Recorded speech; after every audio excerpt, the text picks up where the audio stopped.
Bienvenidos and welcome to our second seminar of the Latinos Impact Series.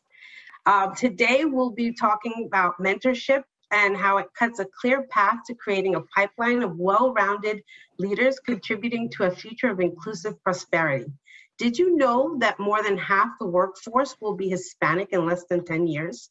In the next hour, we'll spend some time hearing insights from our distinguished panelists on the investments needed to make meaningful relationships for this often undeserved talent pool. I'm your host, Clarissa Stam, coming to you live from my home base in Plainfield, New Jersey, and I'm excited to introduce you to our guest speakers today. First up, Karen Mariela Siles. Karen is the Senior Delivery Manager for IBM Cloud Services in Austin, Texas. Her current role involves overseeing the U.S. Software Development Organization for Storage Services. Karen has been with IBM for over 14 years and has experience in software development, software support, and cloud services. She currently chairs the Hispanic Employee Resources Group at the IBM Austin site. Karen enjoys giving back to the community through various organizations that focus on overall education, specifically in the fields of STEM. Karen has been volunteering with the Society of Hispanic Professional Engineers, aka SHIP, since 2003, through various roles supporting the George Mason University undergraduate chapter, SHIP Austin professional chapter, and on the National Board of Directors, representing Region V Vice President. For the past 3 years, Karen has been helping as co-chair for the National Affairs Committee. Karen volunteers her time with 2 local nonprofits as the co-chair for Latinitas and as a board member for Community Care. Welcome, Karen, and thank you for your inspiring leadership and dedication to the educational goals of our Hispanic community. Next up, Romelia Flores. Romelia is a distinguished engineer and master inventor at the IBM Industry Engineering Lab. Romelia's industry experiences combined with her unique software development and design expertise help make her global market's most highly sought after innovator. She has collaborated with leading clients in the design of space object analytics systems, Connect 360 Health and Human Services, stormwater management, cloud platforms, hepatitis C eradication, and airports of the future. She holds an impressive 82 US patents with an additional 10 patents pending. In 2021, she received the Dallas Business Journal's Women in Business. In 2018, she was the first female ever named to the Dallas Tech Titan Hall of Fame and was a 2016 Lifetime Achievement Award member from the Great Minds in STEM. Romelia, IBM has led the charts for most US patents for the last 28 years running. And we are so inspired to have the work of Latinos like you to contribute to this long-standing tradition. Thank you. And last but not least, Michael Valentin. Michael currently serves as Senior Community Liaison for Janssen Infection Disease and Vaccines, covering New York City, New Jersey, my hometown, Pennsylvania, and Delaware. In this capacity, he works closely with AIDS service organizations, community-based organizations, health centers, and hospitals to provide HIV disease awareness education to agency participants and staff. In addition to his work in Janssen infection diseases and vaccines, Mike is an ambassador to J&J's Talent for Good programs. He's part of J&J's Mental Health Diplomats leadership team and is also the North America lead for J&J's We STEM 2D programs. Michael is passionate about supporting his local and global community. He's a community board member for Rise Against Hunger, development intern assistant with the nonprofit Project Energy for Life Cameroon, and Hispanic Star New Jersey Hub co-lead. Mike, his wife Christy, and their son Michael, aka DJ Mav, resides in Union, New Jersey. Michael, your altruism in the humanitarian work you do shines through, and congratulations on your 2021 Leaders of Distinction Award. Okay, let's turn this conversation into a Q&A now. So Mike, mentors can expand your field of vision, enable you to better see opportunities ahead, and also, and help you prepare to seize them. Personally, I've been lucky to have great mentors, and I've seen firsthand the invaluable role they play in different stages of someone's career. How has a mentor influenced your career? Well, first of all, thank you for that kind introduction, and to my panelists, congratulations. I think, to best answer that question, for me, mentorship is a partnership, where you could definitely, align yourself and your needs with your potential mentor. For me, it's been that way since I joined J&J in 2006. I've been blessed with many mentors, and the first thing that I, align with them is this partnership that we're going to create together and collectively. But then also take ownership. As a mentee, you have to empower yourself to take that leap of faith, reach out to your mentor, challenge him or her to help you in the best way possible, but also bring information to the table, because it's not a one-way conversation. I think also valuing their time is prominent, but also what can we do collectively and together to not only move yourself as an individual within the organization, but also find other opportunities. It doesn't have to be job creation. It could be a volunteer opportunity. It could just be something within the organization that you may not be aware of. Our company is a big company, over 140,000 plus individuals. So I think as a mentor, it's incumbent upon that person to try to guide you in the best way possible. But as a mentee, you, like I said before, you take that responsibility and ownership of that true partnership to move yourself along your career. So thank you. Awesome. That's great advice. And it's so important that what you're saying in terms of making sure it's a two-way street, right? Mentees and mentors. That's awesome. Thank you. So let's turn it over to Karen. Karen, early on, it seemed mentoring could be another casualty of the pandemic. The developmental relationships, so many people, including Latinos who thrive on that social connection, dependent on for guidance and stability, and that dissipated almost at the point where we really needed it the most. And the shape of the collaboration has changed how we communicate, and by that extension, mentoring and how we mentor. What tips do you have for effective virtual mentorship interactions and relationship building? Yes, thank you, Clarissa, for the introduction as well. And I'm happy to be here with my colleagues and friends. So one of the hardest things to do during a virtual mentorship is actually making that initial connection. A mentorship works best, I think Michael said it best, if a mentor and mentee can have a trusting relationship. During the pandemic at IBM, we launched a mentoring program, and one of our first sessions was to create a career map, which was essentially the career journey for each mentor and mentee. And so this really got the mentor and mentee relationship to have the proper kickoff. They were able to find commonalities, interests among themselves, and after sharing their journey, it's important to also set the right goals and expectations for that relationship. You want to make sure that as a mentee, you know exactly what you're expecting from your mentor, and that the mentors are also, you're respecting their time and you're able to get the right session outcomes. So once you have these goals, then following up with the action items. I can't tell you how many times I've had mentees and I make a suggestion, and then the next time we meet, they still haven't done some of the suggestions I made. So it's important that you follow through with the actions that you're going to make, so that your mentor really does feel that they're helping you and that the benefits of that relationship can continue. So another tip for those that are looking to have a mentor is, a lot of times, you may wonder, well, what if I'm in this career and I really want to jump into a different career? So finding the right mentor is also kind of like finding the right therapist, right? You have to be able to see finding a commonality, and it's okay if after the first session you realize that maybe this is not the right person to have that mentorship relationship. So it's okay to both admit it and say, maybe when I'm looking for that particular transition, I'll come back to you. Awesome. And I love that you touched on almost like having a therapist, because in a lot of ways, you are vulnerable to your mentor, right? And that's how you build a stronger bond in some cases. My tip for actually building an effective virtual mentorship is really just to get on the calendar, right? Once you find that mentor, make sure you know what your last touch point was and make sure you continue that conversation. Don't let it die. So thank you. Thank you, Karen. Romelia, let's turn it over to you.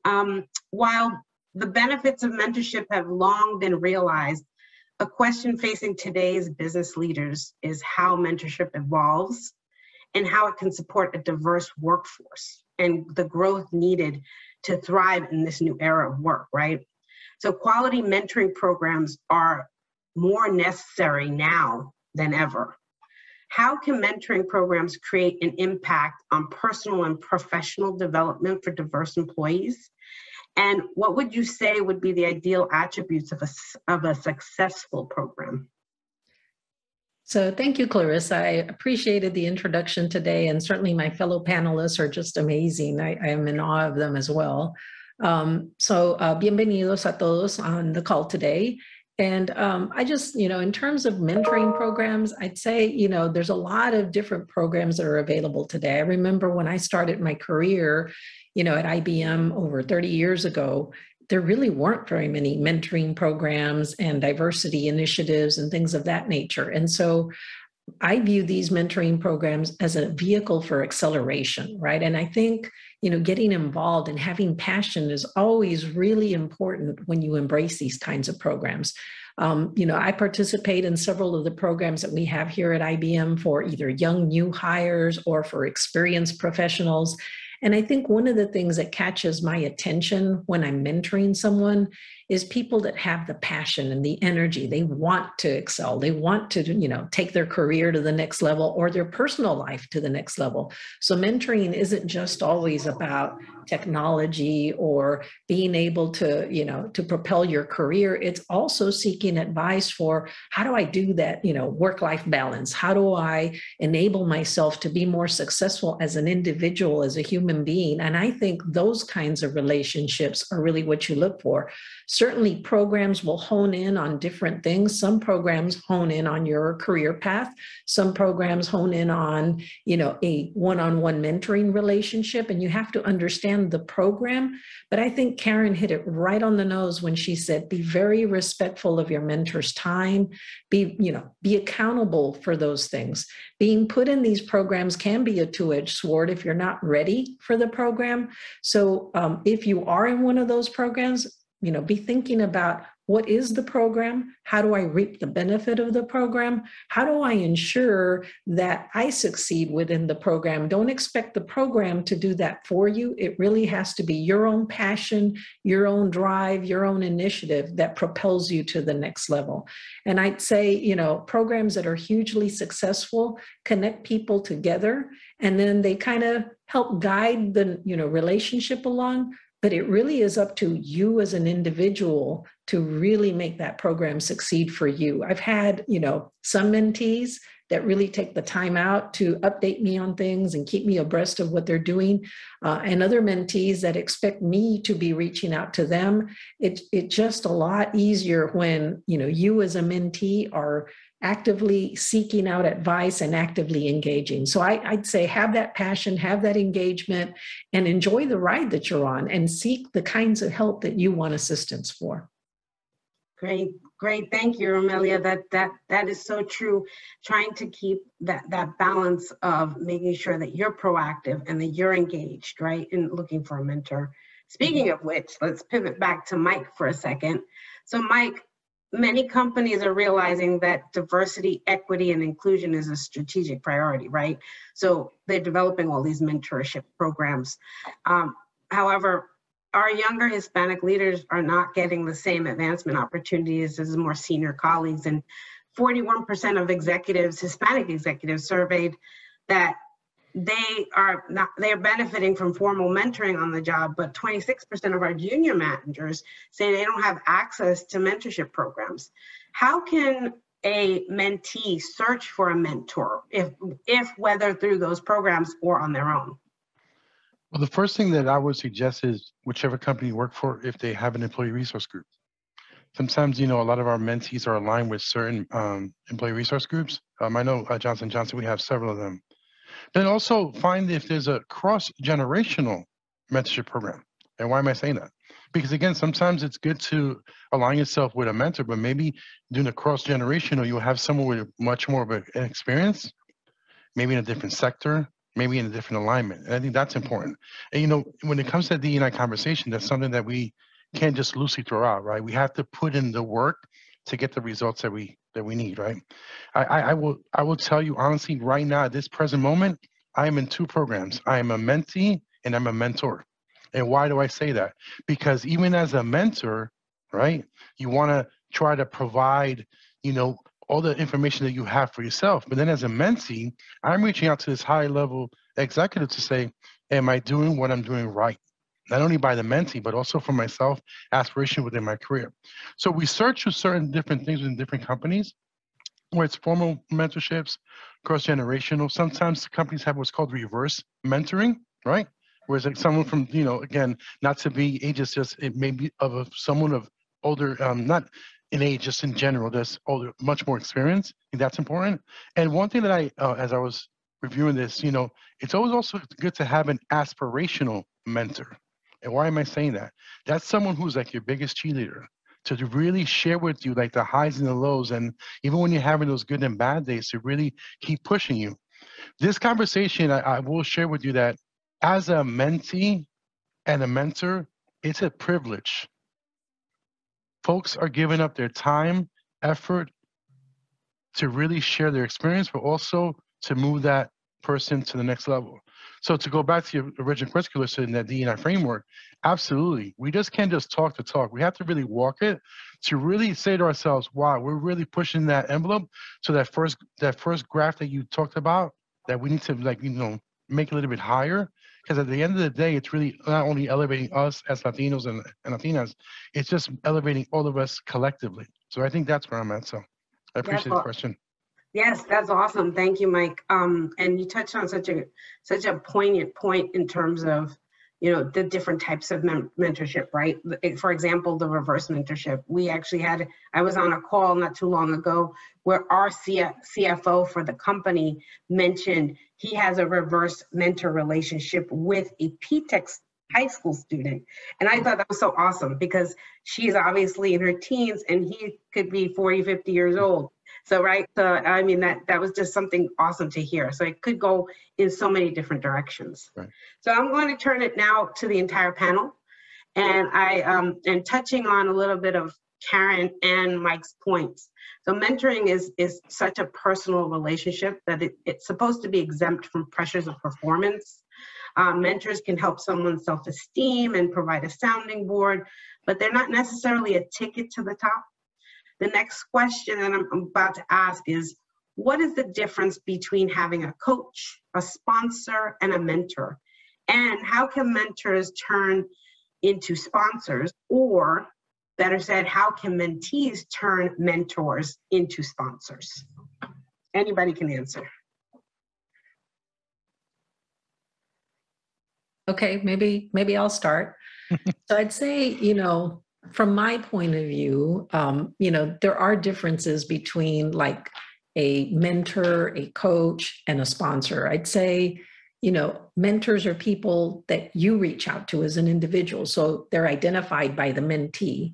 Whereas maybe a coach is someone that may be assigned or identified by the job or the program that you're in. And those are, they're there to help you, guide you, and, watch your performance and coach you like a coach does on the sidelines, go in and do this, or go in and do that. And they guide you that way. Whereas a mentor is different because you sought them out and they're there to guide you, but they really serve as your role model. So slight differences there. And mentors help not just in professional settings, but on personal things that you may want to kind of figure out, how do I excel here? So I'll give you a great example. I have a coach here at IBM that he is an IBM fellow, and he helps me, guides me. He tells me, okay, I see that you're doing this, but maybe you want to try some of this or try some of that. Whereas my mentor, what he does is, he looks and observes my work and then just asks me questions. Have you thought about this or thought about that? And he won't tell me the exact play to go execute. He leaves that for me to figure out. So differences there between, your mentors, your coaches. Sponsors are usually people that can help move your career path along. And so they're usually identified maybe by the organization or management. They could be identified by you in an encounter, those kinds of things, and they're typically senior levels of influence.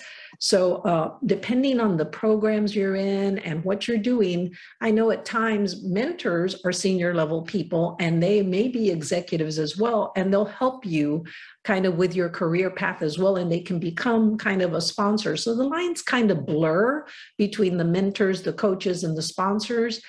One of the things I love to tell people is get different mentors for different things, right? And you have to have a coach for different things and a sponsor for different things, so you want to think through and plan that accordingly and, make sure you're accountable. So you also want to be careful. You don't want to go get 20 people to mentor you because then you're accountable to 20 people. So think pragmatically and think about where do I want to be when in my career so that then you leverage those roles, those responsibilities in an effective fashion. Some programs afford you and assign mentors or they assign sponsors or coaches to you. And like, I think it was Karen that was saying, sometimes those relationships, because they weren't formed organically, may not be a good fit. Be cognizant of that and then figure out how to posture and position yourself to, navigate those relationships and either make them work or to navigate out of those relationships. And I liked some of the suggestions she was giving for doing that. So think about all those things as you're going about, your career and your life and figuring out where you get sources of help. Awesome. Thank you, Romelia. Yeah, I think too, Romelia said it perfectly. I don't have anything to add between the distinction, but yes, I think the last part of your question was how can we turn mentors into sponsors? So I've certainly had various mentors throughout my career, very different in the beginning of my career than the mentors I have now. And these mentors know exactly sort of what are some of the things I was looking for in my career. So through time and through me nurturing those relationships, one of the questions that one of my mentors told me that could help me with other mentors was, what can I do for you, right? So this mentor is here spending time with you, maybe ask that question, how can I help you? And so a lot of the mentor relationships that I have, it's a two-way street, right? Sometimes they'll come and say, hey, do you know anyone who's looking for this role that I'm hoping to fill, maybe with someone in your network, right? And so those relationships have been nurtured over time. And now, I'm happy to say that a lot of my mentors are my sponsors, right? Like just a couple of months ago, I ran into one of my old mentors and, we were back in the office and it was just like, we hadn't seen each other through the pandemic, but then that connection that you have again and all these suggestions about where I should be in my career. And it was such an organic conversation. So my advice to those that are looking to turn mentorship into sponsorship is nurture it. As Romelia said, be there with, if your mentor says, come back to me with these 10 things, or look at the roles, different roles you want and do the homework, right? Do your homework, be cognizant of their time, come back. And then with time, these will definitely happen. Thank you, Karen. Look, if I may I'm going to echo both of my colleagues, but just what I've done within my career. I took a personal value proposition workshop 2 years ago, and I developed my own board, meaning the who's who of Mike Valentin. Right? So my coach doesn't work with me. He's an outside person. My mentor, right, is someone I work with. But to both points, sometimes you need to ask your mentor, can you be my sponsor? If not, who do you recommend? Right? Mm-hmm. Second point, within any organization, is there a conversation with HR where we call it talent talk? Could I get my name highlighted within these, in this conversation? So again, being purposely driven, right? But I think, what my board has allowed me to do, right, is to see who's who, right? And then leverage those relationships because everybody comes with a different, unique skill set, right? So my coach may not even talk to me about work. He may just talk about other stuff that I need to prepare for work and vice versa. As my mentor just guide me the way the rules of the walls are within my organization. And then my sponsor, that is your biggest cheerleader. That's a person that's going to really go to bat for you in whichever way you can. But again, it's just being vulnerable to ask those questions, raise your hand, because you're at a good position. Think about it. It's a relationship that's ever evolving. Karen said it best. She just bumped into somebody a few weeks ago. That's amazing. So yeah. I'll leave you with that. That's awesome. Thank you. Thank you for all your inputs. I'm not sure if we have any questions in the chat, but I think we're pretty much close to end of the session. So I'm just going to leave you with one quick question. Can you provide, oh, we do have a question in the chat. Can you provide suggestions on establishing measurable goals and structure an action plan to maximize the mentoring relationship? So just one quick takeaway, what would you do as a measurable goal? Maybe one word, one sentence. I mean, if I may, so what I would do is, review your G&Os for the year. What is your purpose for that year? Is it a leadership opportunity? Is it getting a job? And then you could align yourself with your mentor to start. That's your starting point, right? Yeah. To move into the relationship. So that's what I would suggest. Great, thank you. Romelia, Karen, any input?